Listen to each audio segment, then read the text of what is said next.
Welcome to the DC Daily Drop, your one-stop shop for today's important news in DC movies, TV, and comics. Here are your hosts, Tom and Zach. Welcome to a Monday, March 27th edition of the DC Daily Drop. I'm Tom. And I'm Zach.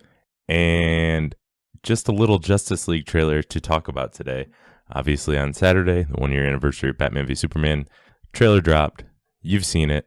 Everybody's seen it. Well, before we get into that, though, we did get the final Wonder Woman and Cyborg teasers and posters. We talked about the other characters on Friday. Anything you want to say about these, Zach? Oh man, they just get me pumped to finally see that trailer on Saturday. So yeah, agreed. Looking forward to seeing it. Yeah, you're looking forward to seeing it 2 days ago. I did have one small note. The Cyborg teaser is kind of cool because like just the way that they cut it, it's like an evolution of the character in like 15 seconds. Like you see him just normal in his jacket, then you see him like kind of covered up, and the only cyborg part you see is his face, and then at the end you get like the full cyborg body thing. So I thought that was neat. Yeah, that's a good point. And all in all, considering Cyborg's completely CGI character, all the action we've seen of him so far, I've come away really impressed with, and we'll get to more of that when we talk about the trailer, which I think we will do now. Yep. What are your overall thoughts on this trailer before we get into anything specific, Zach? Oh man, it was worth the wait. I think I honestly, I don't know if I can look at anything in here and be disappointed in it or be like, wow, I wish they did that differently, or I can't believe that they put that in this trailer, or man, I'm not looking forward to that in the movie. So I think I can honestly say this is just about a perfect trailer. Yeah, it's pretty awesome. I gotta say, I don't really have any complaints about it. Everything looks great. Everything, the visuals are going to be spectacular, and they still have 7+ months to work on this. And everything looks good. It looks like every character is going to get a chance to shine. Mm-hmm. Especially when you're talking about the core Justice League characters, they're all going to get their chance. Like, they all have awesome action scenes in this already, and we've seen 2.5 minutes minus logos and crap. So right. I'm pretty excited for what we're going to see. And it just feels like, to me, it's like a combination of these 6 mythologies, 7 if you throw in, Steppenwolf and Apocalypse. It's like everything you would want, like all the side characters. I love that there's so many greater DC, characters from the greater DC universe that are included in this, rather than just random side characters that are going to be one and dones. These are characters we're going to see more of, and it feels like what I want to see in a Justice League movie. Yes, that's exactly it. Like, this movie is just it's I think they want it to be the jumping stone that they jump off into the rest of all their movies, and it looks like they're setting it up really well to be able to do that. Like you said, we see a ton of characters in this little 2-minute clip, and each one of those is going to have a more fleshed out, bigger story in a movie in a couple years. Right. And there's also many characters in this we still haven't seen. That's true. Yet. So yeah, what were some of the top highlights for you? Yeah, we wrote down a list of things about this trailer, and the number one thing I wrote down is Aquaman.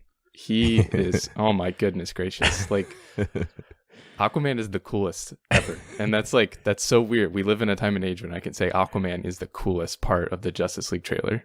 That is pretty insane, but I don't think I'd be able to argue with you there. He definitely, like I said, I think everybody gets a chance, but if there was one highlight, yeah, I'd probably say Aquaman. And the fact that we both mentioned, we haven't really talked about this, but we mentioned to each other our first thoughts, and Aquaman, right? Like, that sounds like so stupid. Like, whoever came up with the idea, why don't we have Aquaman riding, surfing on top of the Batmobile, and then he'll just jump onto parademons? That sounds kind of dumb when you just say that, but when you watch that looks so awesome. And that was probably like the one moment of the trailer that jumped out above everything else in an otherwise awesome trailer. So I actually, as cool as that is, I like the other shot where he is just like on the battlefield or something, and he jumps up really high, and it like goes to slow motion, and he's pulling his trident back, and then he impales 2 parademons at the same time. I thought that was insane. Yeah, definitely. Really cool Aquaman action, and none of it underwater yet. So that was pretty cool. Yeah, and we also got a little flavor of his humor too, when towards the end they're up on the tower with Commissioner Gordon and says, "Just like a bat, dig it." Yeah, that was pretty funny. I'm sure it's his first time seeing Batman, and that would sound ridiculous. Yep, you're just like a bat. Yep, I get it. So I guess we'll move on next to Cyborg. What do you think of everything with Cyborg? Yeah, he looks really, really good. I know they kind of have a hard problem because if you're honest, he is somewhere between a Transformer and Iron Man. And so to make him look unique enough and different enough that you're not like, oh, well, they're just ripping off Transformers or they're just ripping off Iron Man. It's kind of hard, I think, but I think they did a really good job. Obviously, people who are way more creative than I came up with the designs and what he's going to look like. And yeah, he looks super impressive. The part where he's like, I don't know, he's ripping a car apart and jumping through it at the same time just looks incredible. Yeah, he looks really cool. What do you think? Yeah, I don't have any complaints. Yeah, the first time I watched it, it looked kind of weird to me the way he was talking, but I don't know if that's, first off, they still have a long way to go CGI wise. And secondly, like, I think complaining about CGI is kind of a weird thing because it's like, especially with a character like Cyborg, because does the CGI need work, or are my eyes just not too used to seeing a man who is 75% robotic talking, and I just don't know what that looks like. You know what I mean? So like it looked different to me, and I'm like, well, I don't know what that would look like. So right, and the other issue is like, okay, if you don't do CGI, how would you do that with practical effects? Oh, you wouldn't. He would look terrible. Right? Yeah, but I'm just saying, like that's what if you're talking about it being unfinished. But I think that's probably what a cyborg would look like. Okay, so and you bring up a good point, and I did notice that too the first time I watched it. And when he talks, he's like, "You need to get out of here." He says something along those lines, basically. Right. It seems kind of weird, but when I go back and watch it again, I don't think it's because of the CGI or like the way his mouth is moving. I think it's actually the sound and the way it's cut, because they're putting in music that's not obviously not actually in the movie, because it's the music that they're putting with the trailer. And right. I think it's just something weird. They have to lower the music really quick, and then his voice, they've like stripped all of the ambient noise that is going on in the actual scene, and so it just sounds really out of place. And I think that's why it seems weird, but that's just my little theory about it. Yeah, so if anybody was ever curious about who does most of the audio editing on the podcast, Zach just showed you why that's him. But I also like that we get to see, it looks like we're going to get Cyborg's origin. Like in the New 52, the first arc, Cyborg's origin is a big part of it. And if you watch Justice League Wars, Cyborg's origin is a big part of that. And it looks like we're going to see that. It looks like we're going to get a flashback to him playing football for Gotham University, Gotham City University, GCU. Yeah. That makes sense. Which is pretty cool. There's actually a really cool football shot. I wonder what a Zack Snyder football movie could look like. Oh my gosh. That's besides the point. But that looked cool. It's just a cool sign that we're going to see his origin, and especially with his dad being in it. And his origin is going to be a big part of the heart of the story, like Zack Snyder said. So what do you think about Flash? Yeah, we both are just kind of like waiting to see what Zack Snyder does with. We've seen Flash in action quite a bit, especially on TV, and it looks cool there. But obviously, there's just a magnitude of difference in budget for this project, and we see the little bit of action when he's like actually beating up a parademon is so cool with like the little quick jerk movements, and I don't know, I really really like it. I think they're doing a good job with it. And then somebody made a gif of like just perfectly looping of him like jumping back and forth when he is running around, and it looks really really cool. So yeah, I'm impressed. Yeah, and I think we're going to be seeing more of him in future trailers. I think Aquaman may have taken this trailer for me, but that Comic-Con footage, I think Flash probably came out on top. So I'm really excited to see what Ezra Miller does with the character, and he does get a lot of good moments in this one too. Yeah, and there's really really subtle humor from him in this one, right? Whereas I think in the movie he's going to have a lot of full on humor. They didn't really even show any of his funny stuff in this, I think. Yeah. Obviously we've seen tons of Batman and Wonder Woman in this universe already. Batman's got a bit of a new costume in it, but it looks like they're going to get to do a bunch of cool stuff. We see Batman's got some new toys, and also Wonder Woman has that cool shot where she jumps to the Batmobile and like clotheslines two parademons. Yeah. I didn't even catch that the first time through. That looks awesome. Yeah, they're cool. We already know they're cool. So anything you want to add about those two? No, you summed it up. We know they're cool, and they're still cool. Yeah. And they somehow keep coming up with ways to make new insane vehicles that Batman can travel around and just blow stuff up with. Right. Yeah. Yeah, it looks great. We could talk a lot about them, but we've got a lot of new stuff to get to, I guess. Obviously, parademons, we get our first real extended look at parademons, other than the nightmare scene from Batman v Superman. What did you think of them? They are creepy. I don't think I would want to run into one of those guys in a dark alley, Yeah. unless I had, some of the Justice League with me. No, they look good. They look like parademons. I don't know. Yeah, they look good. They move good. Cool effects. Not as green as Jack Kirby first drew them, but that's Yeah. okay. I'm fine with that. I'm curious to see like how powerful they are. Like would Batman just get obliterated by them with one punch, or can he sort of keep up with them a little bit? And obviously he's going to use his tech, but I'm curious to see how powerful they are. Yeah, and I think, I don't know, I need to go back and watch it a little closer, but I think we see a few different kinds of parademons too, like maybe some more powerful variants of them. Like the one that Flash is attacking looks different than the first just parademon that we see that comes out of the box. So I don't know. Right. Yeah. I'm curious to see how that, because they've got, it looks like they've got weapons with them too. Mhm. So I guess we'll see on that. Then something else we saw, just a very brief clip of, is this gigantic battle scene. And, people have paused it and taken like screen captures of it. And it looks like, like a big battle from Lord of the Rings, basically.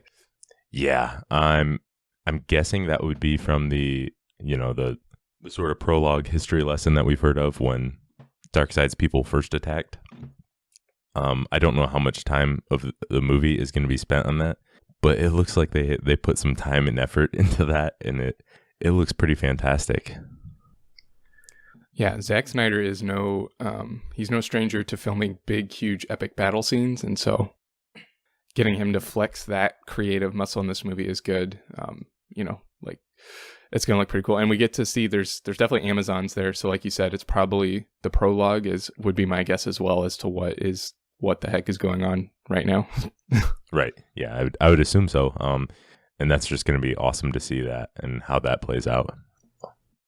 And then one little thing that I think, I don't know, this probably doesn't matter, but like at some point in the movie, it looks like Batman and Flash are going to get separated from Aquaman, Wonder Woman, and Cyborg, because if you've watched it a bunch of times, you remember the part where Wonder Woman just kind of falls from the ceiling, lands, and says, Shall we? Shall we?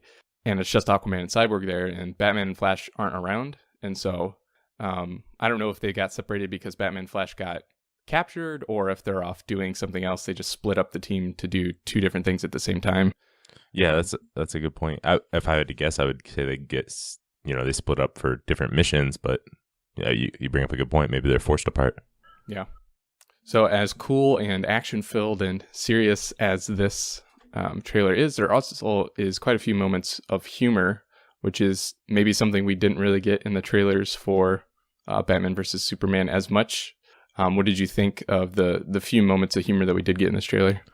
Yeah, we knew this movie was going to be lighter than Batman v Superman, and I think humor is a part of that. It can be, and I thought all the humor here worked really well. Nothing seemed forced. It didn't seem like they were trying to force things in. It seems like, what these characters would say interacting with each other, and it seems like a natural progression from like the darkness, some of the dark moments in Batman v Superman. It seems like they're getting together. Yeah, they've got an alien threat coming, but they're getting together and gonna have some fun jumping off Batmobiles and that kind of thing. Yeah, it's really nice to see that Batman is maybe not taking himself so seriously anymore. Because, especially like in Batman versus Superman, we're going from if there's even a 2% chance that anything bad could happen, there's a 100% chance that we have to kill everybody, to saying that his superpower is being rich. So he's definitely lightened up, and it's fun to see, this is like, it's fun whenever they poke holes a little bit at things like that, or poke fun at just a little bit of the ridiculousness that is comic book heroes, because Yeah. we all, if if we're honest, that's part of why we love comic books, because of the ridiculousness of it. Right. And yeah, and I like the way they handled it here. And I'm sure that's a concerted effort on the marketing department's team to make this, a lot of people didn't like the dark tone and, thought it was too serious at times. And I think that's going to be an effort to sort of make this known. And I almost feel like sort of the tagline for the trailer and the song were sort of aimed, they sort of had subliminal messages there, justice for all. I think that means it's like, hey, we're making a Justice League for everyone. So we want to bring back the fans who didn't like Batman v Superman and have been disappointed with the DCEU so far, and let's all come together. Yeah, I really think that was sort of like a hidden meaning in the song choice and the tagline. Yeah. So good segue. Speaking of hidden meanings, some people online have taken the line, "Good to see you playing well with others again," that Commissioner Gordon says to Batman, to mean that he's maybe talking about Robin and him interacting with him. Do you put any stock in that, or do you think it's just a line that he says? Yeah, I would definitely think I think it means most likely, obviously, to Robin and or a larger Bat family. Potentially something that could come into play in the solo Batman film or even the Nightwing film. And I think it also means, we don't know if this could be a message to like the fans, if you think about it, because it's like, we don't know if Gordon knows about the Batman Superman fight, but it's like last time you saw a superhero, you were trying to stab them. So maybe now you've learned to play well with them again. Yep. One thing I'm really curious to see how it plays out in the film. So we got those individual shots of all the heroes, sort of with the sun rising in the background or whatever it is. That I'm not the first to point this out, but that's very reminiscent of the intros to the sort of the silhouettes from the Justice League animated series. I have a feeling that's going to have the whole team united there, and we just don't see it yet. With Superman and Batman lined up there, perhaps. And it's so cool to see everyone's serious face, and then Barry has this big, dumb, goofy smile on it. I hope that means he's looking at Superman and just like a huge Superman fanboy and excited to see him. Yeah. It could mean something else, but that's what I took away from it. So do you think we're going to get a surprise Hawk Girl appearance then? Yeah, I would be surprised. I think maybe a different member of that show, perhaps Green Lantern, would be more likely to have a surprise appearance. Oh, yeah, maybe, I guess. But yeah, speaking of small roles, we get to see a lot of sort of small roles. Most of them we knew about, but some of them we don't. We get to see Director Silas Stone, Commissioner Gordon, like we talked about, Lois Lane, a quick glimpse, and even our first look at Mira in video, and Henry Allen, who I don't think it had ever been mentioned that he was in Justice League to this point. We heard about Iris West, but not Henry Allen. Yeah. And like we said before, it's just cool that this movie really is, just kind of, it's like the Big Bang of the next level of movies from DC. It's just kind of everything is here compressed into one little movie, and then it's going to spread out, and they're going to get to coalesce and form into their own movies and get a lot more screen time there. Yeah, agreed. But then we've also got so many we still have yet to see. Willem Dafoe is Nuidus Volko, Iris West, Martha Kent, Lex Luthor, and then, rumors of Deathstroke and Green Lantern, and so many more that we haven't seen yet. So this kind of brings us to the elephant in the room. No Superman, no mention of Superman, no visual of Superman in this. What do you think about that, Zach? Not surprised whatsoever. I didn't expect. I would have been really surprised if we had seen Superman or even like talked about Superman in this first trailer. So it doesn't bother me and it doesn't surprise me. It makes sense to me. Do you think we're going to see him later in any of the marketing? Yeah. Man, so that is a hard question. Like, I know for me, I would be perfectly fine if we never saw Superman, but I think that it would be somewhat hard to sell this movie to a wide market of people who really want to see Superman and maybe don't really follow that closely of what's going on and have no idea that Superman is dead and is going to come back. So I think at some point they need to do something with Superman. I don't know if that means actually seeing him. I think we're going to see like maybe just like the cape fluttering or something like at the end of one of the next trailers, but I don't know. Yeah, I think that's definitely possible. I'll say the bottom line. Believe this or not, Zach, but most movies are made to make money. I know. That's the hard part. And I know a lot of people are split on this. I know a lot of people don't want to see him. They just want to experience it in the movie, and I totally get that, and I totally understand that. But unfortunately, it doesn't make sense to market to the people who are going to be there first day. Exactly. No matter what. It would be a waste of money. Like every time I see a Twitter ad for Justice League, I'm like, this is just a waste of money. I don't need an ad to see the Justice League trailer. Right. That's not smart marketing. What's bottom line? A movie with Superman in it will make more money than a Superman without Superman in it, on average. And I think they've got to use him in their marketing at some point, because they're marketing to the people who might want to go to this but aren't sure. That's who they're trying to convince with their marketing. They're not trying to convince you and me. They're not trying to convince people who listen to daily podcasts on the subject. They're trying to market to the mass people, and I'm very confident we're going to see Superman at some point. The cool thing is we get this trailer. This trailer's got a lot of positive buzz for the most part. I think it was very well received without having Superman in it. And, at no point during the trailer I was like, oh man, where's Superman? Right. I will say when those character things were coming out, when it got to the end and there was no Superman, it made me a little sad as a Superman fan. I wasn't expecting one, but I still kind of wanted to see one. Yeah. See, here, you were asking me what my personal choice was, and then you had to go and be all rational and make sense. And yeah, well, we got to think from a marketing I think, a lot of people have questioned the Warner Brothers marketing, and I question the people who question the marketing. Not that they're perfect, but I think they know quite a bit about what they're doing, and I think it would be more questionable to not show a movie, not show Superman, not let everyone know that Superman's going to be in a movie where he's going to have a significant role. That would be a lot more questionable marketing, strictly from a financial perspective, than it would be, to completely avoid showing him, or to actually show him that he's going to be in there. Yeah, and that's the thing too. Like you said, everybody who, when they do show Superman in a trailer, all of the people who complain about it will be there. They will buy a ticket and be there the first weekend. So yeah, that's a good point. The marketing still worked. Right. Yeah. I don't think it's going to be like, oh man, Superman's going to be in this movie. Now I don't want to go. Right. So if you don't want to see that, don't watch the trailers. It's kind of hard to say that, because you want to enjoy the hype that's running up to it. But if that's really that important to you, don't watch the trailers. Right. That's easier said than done, especially, right. If you're that interested and you're going to hear about it everywhere.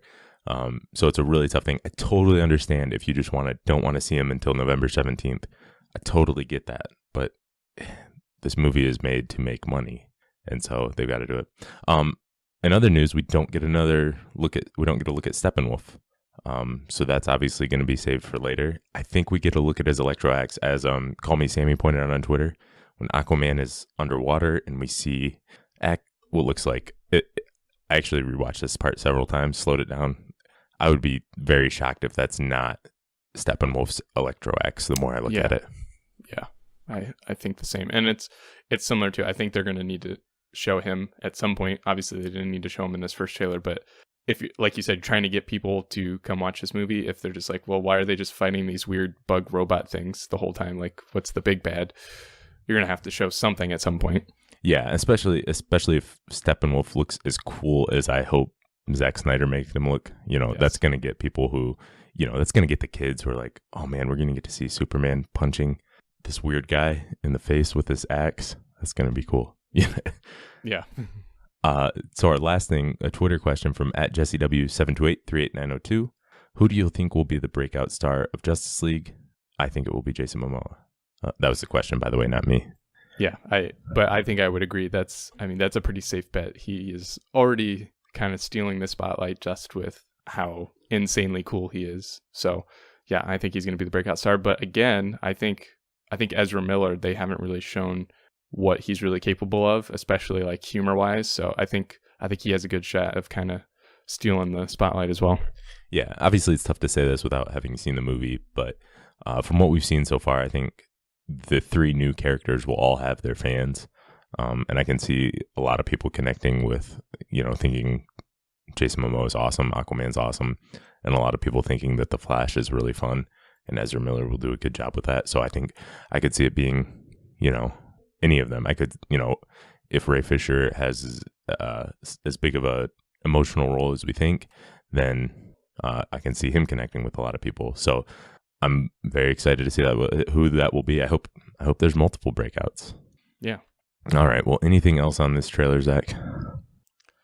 I don't know, man. It's just, yeah, like I said, I don't really have any complaints about it at all. The cyborg talking was slightly strange at first, but I have my weird theory about that clears that up for me. So, yeah, I'm more hyped for this movie than I thought was possible to be hyped. Agreed. Looking forward to it. All around, really awesome trailer. We could talk about this all week if we wanted to, but I suppose that's it for now. Thank you for listening, and we'll be back again tomorrow. Thanks for listening, and make sure to check out DC Daily Drop on Twitter, Facebook, and DCDailyDrop.com. Drop by tomorrow for more DC news.